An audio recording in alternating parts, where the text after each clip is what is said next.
14ই মার্চের আতঙ্ক কিন্তু এখানকার স্থানীয় মানুষের মধ্যে এখনো রয়ে গেছে এবং তারা বলছেন গত শনিবার থেকে যে আক্রমণ শুরু হয়েছে খেজুরি সীমান্ত বরাবর তা কিন্তু অনেক সময় 14ই মার্চের আতঙ্ককেও ছাপিয়ে যেতে পারে। 14ই মার্চ আমাদের এই এলাকায় যেটা ঘটেছিল এটা হচ্ছে এখানকার ইতিহাস।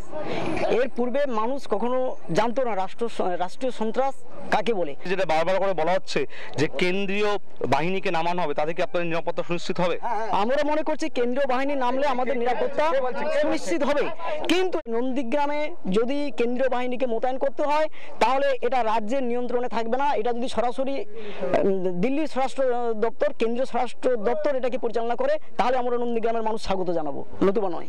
সবুজবাবু কিন্তু সাফ কথা বলছেন যে কেন্দ্রীয় বাহিনী নামুক তাতে তাদের কোনো আপত্তি নাই, কিন্তু তার নিয়ন্ত্রণ থাকবে কেন্দ্রের ওপর। আমরা সোনাচুরা বাজারে এসে একটা জিনিস জানতে পারলাম যে এখনো যে আক্রমণ চলছে খেজুরির দিক থেকে তাতে নাকি পুলিশ নীরব ভূমিকা পালন করছে বলেই অভিযোগ করছেন এখানকার মানুষ। পুলিশের সামনে যে আক্রমণ হচ্ছে, পুলিশের সাইডে বোম মারতেছে।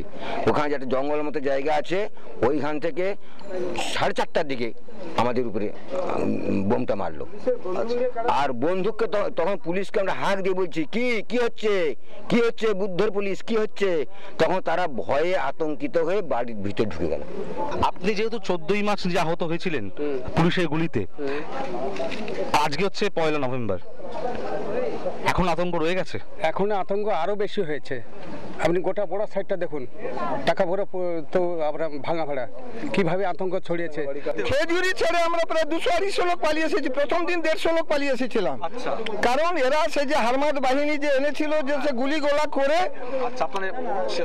হ্যাঁ, খেজুরিতে আমাদের প্রায় 2 নম্বর ব্লকের প্রায় 3 নম্বর অঞ্চল, 4 নম্বর অঞ্চলের অর্ধেক প্রতিটা ইয়াং ছেলেদের খোঁড়া করে, এখনো গেলে দেখতে পাবেন খোঁড়া করে ফেলে দিয়েছে। কারোর এখন 11 মাস হলো, তাদের পায়ের ঘা শুকে না, হাত পা খোঁড়া, লাঠি ধরে চলছে এখনো। সিপিআইএম এর জন্মলগ্ন থেকে আমি সিপিএম করতাম। সিপিএম এর জন্মলগ্নের স্লোগানটা ছিল জান দেবো প্রাণ নেবো জমি দখল ছাড়বো না, খুনকা বদলে খুন হয় মারকা বদলে মার হয়।